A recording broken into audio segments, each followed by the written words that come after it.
ladies and gentlemen, digital futurist. It is Nicky Vert. Hey, you trying to run up here, Nicky?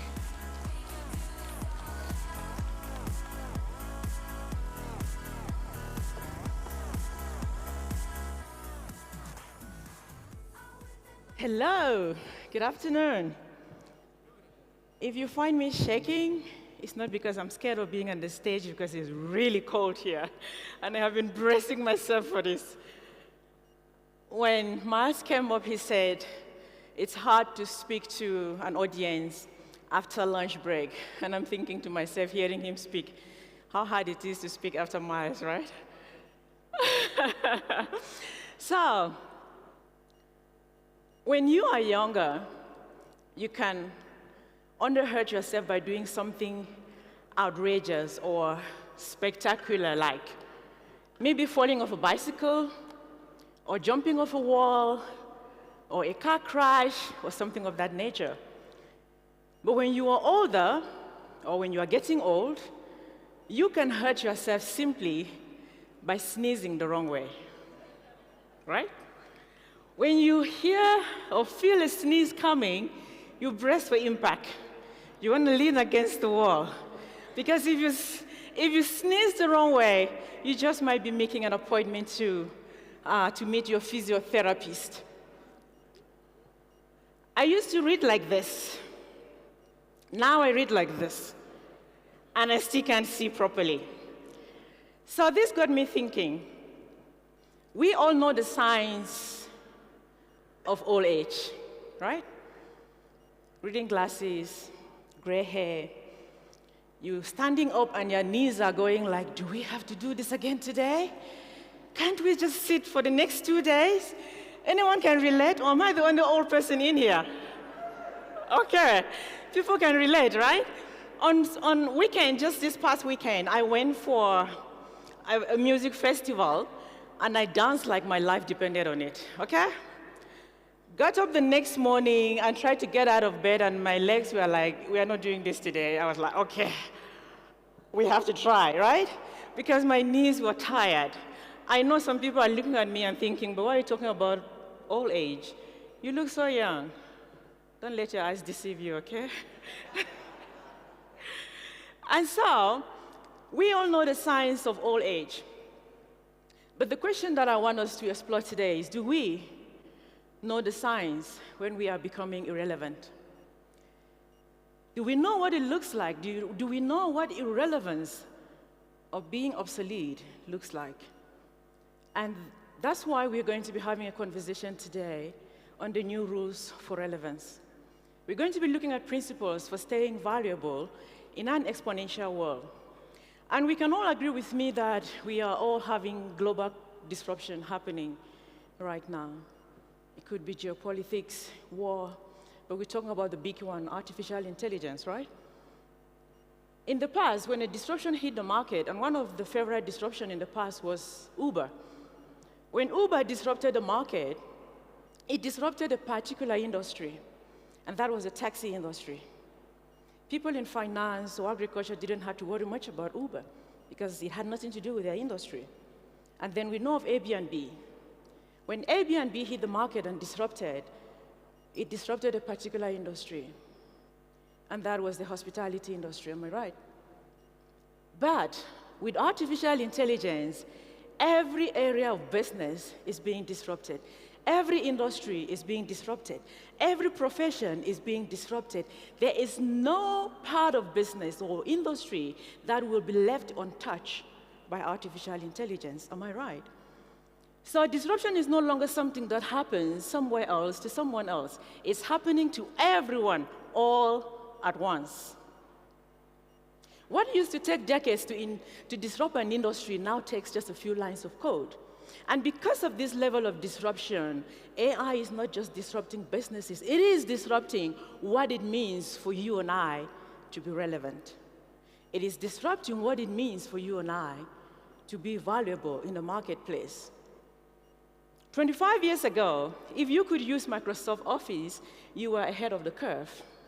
You were the person people went to in the office the person who knew Excel, the person who knew all the tricks, right? In Microsoft Word, 25 years ago, you were ahead of the curve if you could use Microsoft Office. But today, most people using Excel, they looked at them like they are ancient. Like, are you okay? You're still using Excel? 15 years ago, having a website made your business look innovative. Am I right? 8 years ago, understanding cloud computing made you a technology leader. 5 years ago, knowing how to code guaranteed that you were going to have an opportunity in the market. But every few years now, the definition of being ahead of the curve is changing. The definition of being valuable, of being relevant, whether as an individual or as a business, changes every few years, even every few months, even every few weeks, because there is something being thrown at us almost weekly, monthly. That is how fast the world is changing. How many of you believe you are more competent today than you were 5 years ago? By a show of hands. I love that. The gentleman over there. Right? If you are really improving as a person, you will feel much more competent today than you were 5 years ago. Or are there people today that are feeling less competent than they were 5 years ago? Okay, we agree that you feel more competent today than you were 5 years ago. Am I right? Hello? Awesome, okay. So how many of you feel you could be replaced easily today than you were 5 years ago? That is the paradox that AI is introducing into the world. We are becoming more capable and also feeling more replaceable at the same time. You know that you are way better than you used to be, but there is this new tool that when it does certain things, you ask yourself, oh my God, if AI can do this, am I still needed? Right? It gets even more interesting. Many of the biggest tech companies today didn't exist 5 years ago. That is how fast the disruption is. Anthropic was founded in 2021, Perplexity in 2022, Cursor AI 2022, Mistral AI in 2023. These are all billion-dollar companies today, but they didn't exist 5 years ago. That is how fast the world is changing. Even OpenAI, that gave us ChatGPT, right? We didn't ask for it. OpenAI decided. I call it in my new book, the Oprah moment of AI. You got AI, you got AI, everybody got AI, right? So even OpenAI that gave us ChatGPT has only been in the market for 10 years. They were founded in 2015, if I'm not mistaken. That is how fast the world is moving and the world is changing. And that means relevance is rented. Relevance is rented and the rent is due every day. You may say, Nicky, do you know what university I went to? I am relevant. I bought that certificate, not buying in the sense of you didn't study, but it's prestigious, right? Some people may think because they went to so-and-so university, they are relevant. But you cannot buy relevance, because relevance is now a moving target. It's a subscription you have to consistently pay. If you have DSTV, if you don't pay, will you watch? But many people think that because they have money and because they have gone to a particular university or they have worked in a particular company, that it makes them relevant. Especially those people that have ex-Google on their title on LinkedIn. We've seen those, right? Because you're telling us that because you once worked at Google, it means you are relevant. You don't own relevance. It's the rent you keep paying. I mean, I've always been fascinated by those people who put ex-Google on their LinkedIn. It's only in the corporate world that can happen. Who goes on their profile and say, if you say, for example, if you're divorced, ex-wife name, right? Or ex-husband name or something. Only on LinkedIn we can see this type of stuff, but I digress. So relevance is rented and you have to pay the rent every day. So the question is, what are you paying the rent with? Is it yesterday's experience? Is it yesterday's degree? Is it yesterday's success? Is it yesterday's strategies? Or are you paying it with today's learning? Or are you paying it with today's adaptability? what are you paying rent with to make sure that you stay relevant? When you are a landlord, for example, and you are renting, the mindset of a landlord and the mindset of someone renting is completely different. Am I right? Because as if you're renting, if you don't pay the rent, what happens? The landlord kicks you out. When you're renting, you constantly have to be on your toes. But somehow, there are people that still have the ownership mindset around relevance, all right? And they say things like, I've been doing this for 10 years.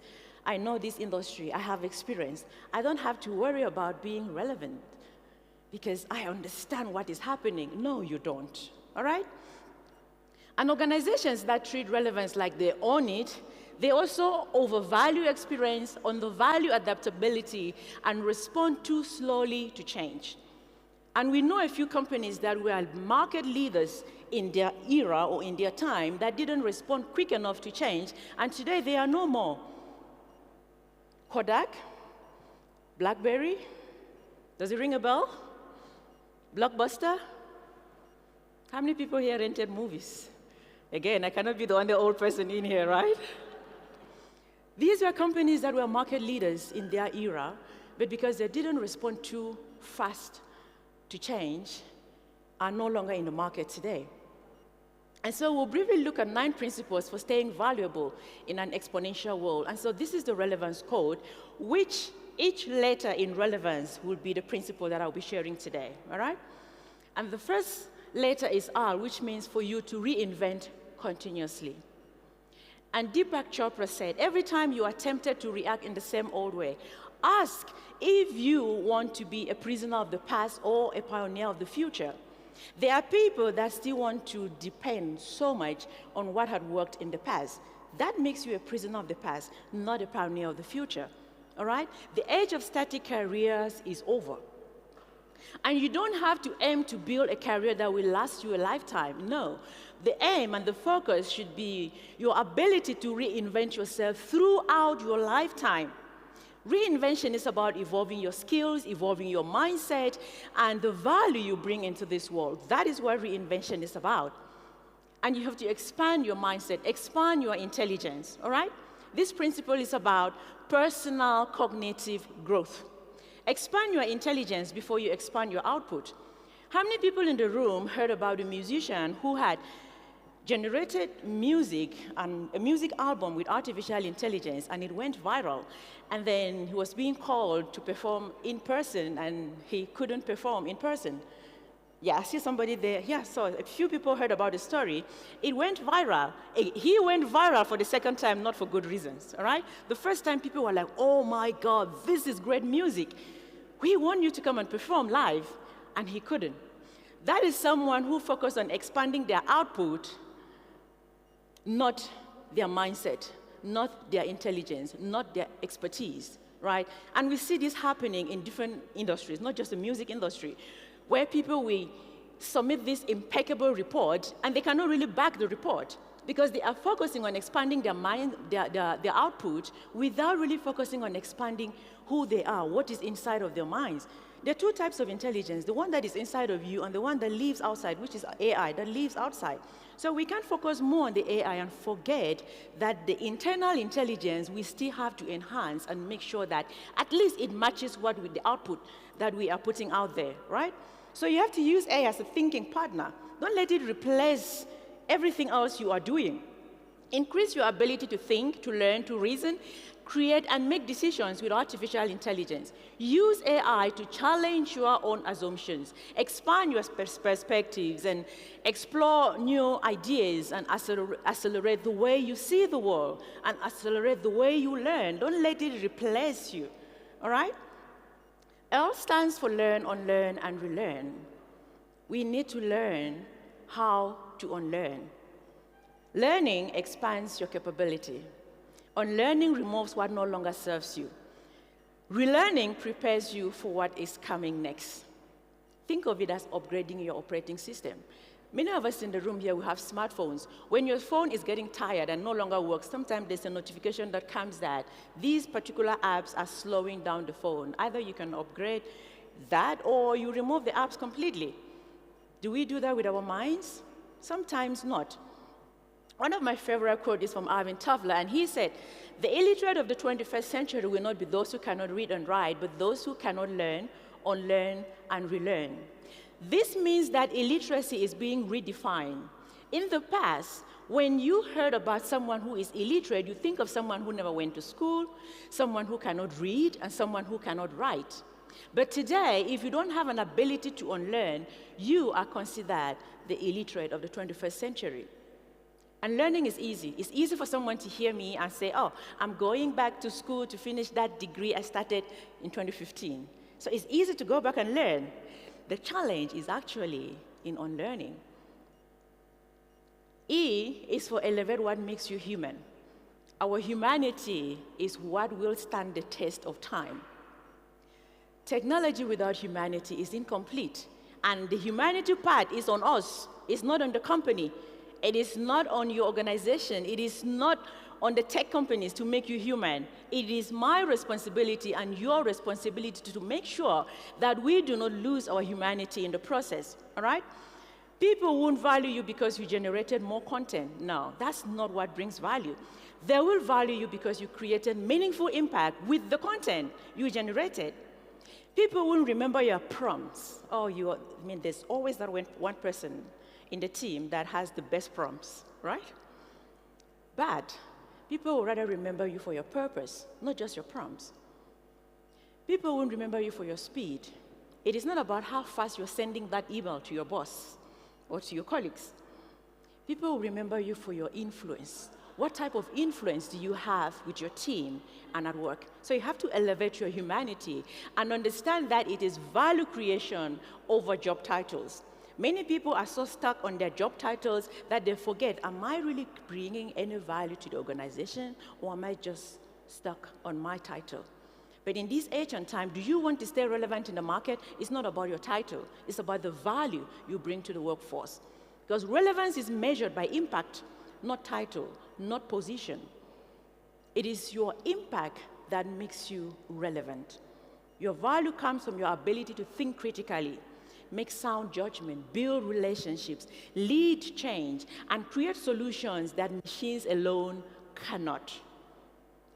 That is what makes value creation valuable. But if you are only generating output, and when you ask a little question to these large language models, like AI just vomits on you.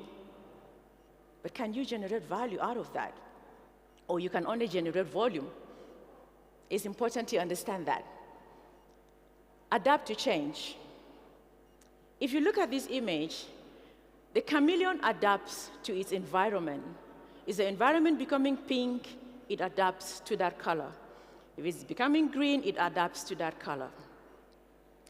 If a chameleon doesn't adapt based on its environment, you know what happens? It becomes vulnerable. It becomes exposed.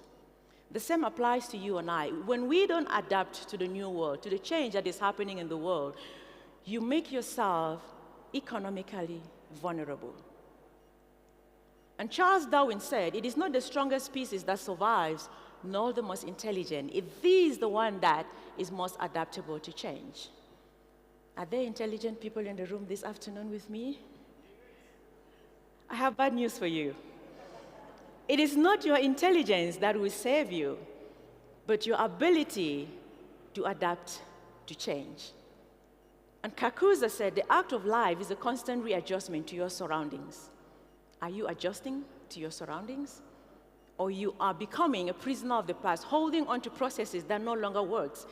And adaptability beats experience. Experience still matters. Experience still has its place. But if you are not adapting, your experience can become a liability. Experience always says, this is how we've always done it. So when you hear someone in the team talk to you about, but this is how we've always done it, just look at them like, oh my God, you are not adapting fast enough.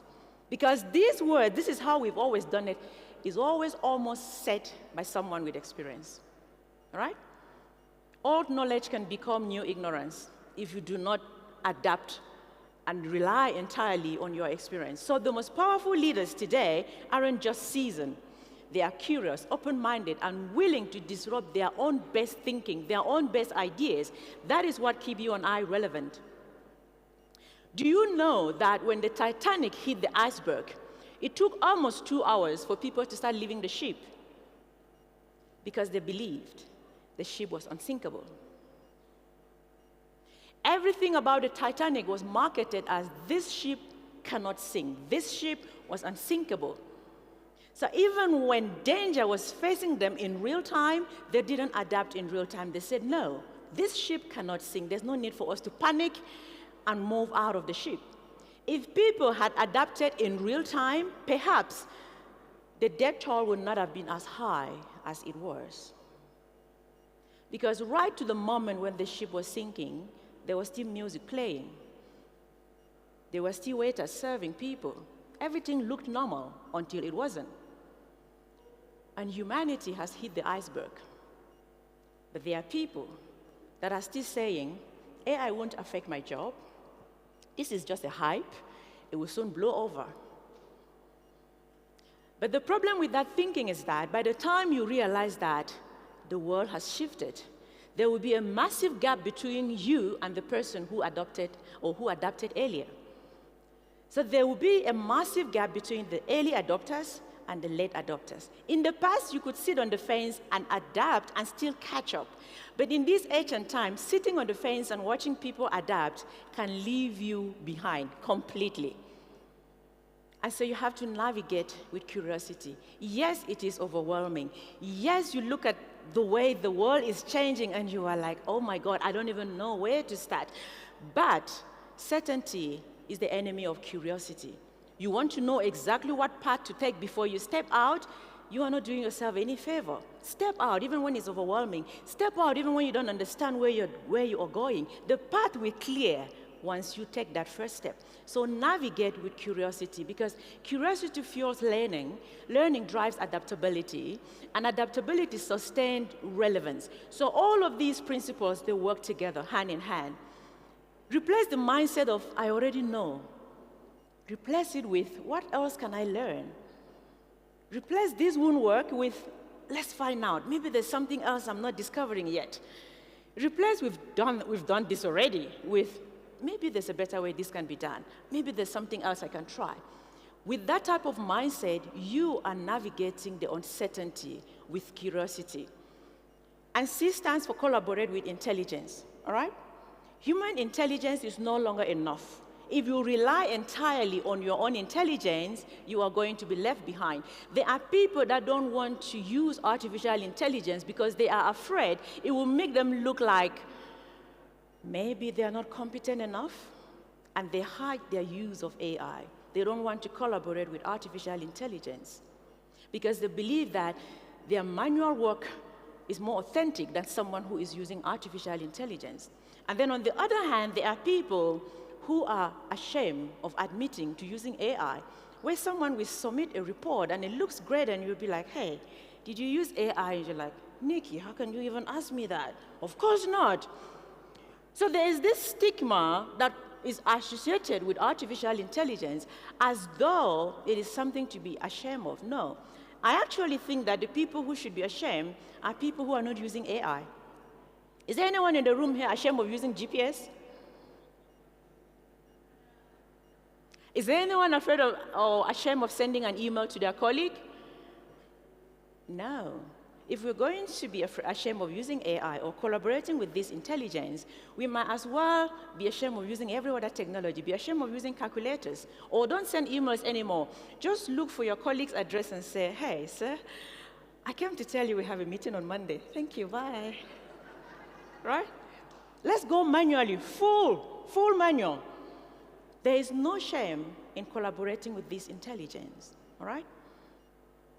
Human plus AI beats humans alone. The future does not belong to human alone. The future does not belong to AI alone. The future belongs to humans plus machines. The future belongs to augmented minds, not isolated brilliance. Yes, I know you are brilliant, but without AI, you cannot compete with someone who is just average and using AI. And you have to know when to trust AI and when to challenge it. and when to override its decisions. And that brings us to accountability cannot be automated, all right? As much as I encourage everyone to use these tools, understand that when things go wrong, you can't say, it's not me, it's AI. It doesn't work like that. AI doesn't carry any responsibility for the output it generates. You do, I do. Machines don't stand trials. Algorithms don't face consequences. AI doesn't lose credibility, trust, or reputation when it gets things wrong, but humans do. This means that accountability will always have a human face. Right now, OpenAI has so many court cases because of what their tool had done to other people. We don't have time to go into that detail. But accountability will always have a human face. So once you're using the tool, have that in mind. For you to be relevant, you have to understand accountability cannot be automated. And as we go to the end, you have to execute with courage. Everything we have listened here from morning up to this time and the rest of the speakers that will come after me, you have to understand that it is pointless if you do not execute. If you came here just to listen and smile and go home and take no action, it was completely pointless. Knowing isn't enough. Action is what creates relevance. And in this ancient time, the AI revolution demands not just your attention, but your active participation. You have to become part of the revolution, because waiting for certainty will create irrelevance or make you obsolete. So step into the new rules. In the old economy, knowledge meant power. Competence meant security. Experience meant you were valuable. Expertise was an advantage. It took decades to become an industry leader in the old economy. Capital was the biggest advantage in the old economy, but the roles are changing. In the new economy and with the new roles, judgment is now power. Adaptability is your new security. Reinvention is your new value. Human plus AI advantage, that is your biggest advantage. Now, it takes just a few years to become an industry leader. We just spoke about the companies that are less than 5 years in the market, but they are already disrupting, right? Innovation is now your biggest advantage, not just capital. Of course, we still need money. Please throw money at me, okay? But innovation is now the biggest advantage, not just capital. There are lots of organizations with all the resources, but no innovation. So innovation is about big minds, not big budgets, all right? And in a nutshell, or summary, this is the relevance code. You have to be able to understand that if you do not step up and do something, you may find yourself irrelevant. Unlike old age, or just like old age, it doesn't just happen overnight. You see the signs here and there coming. It's the same with relevance. You have to pay attention.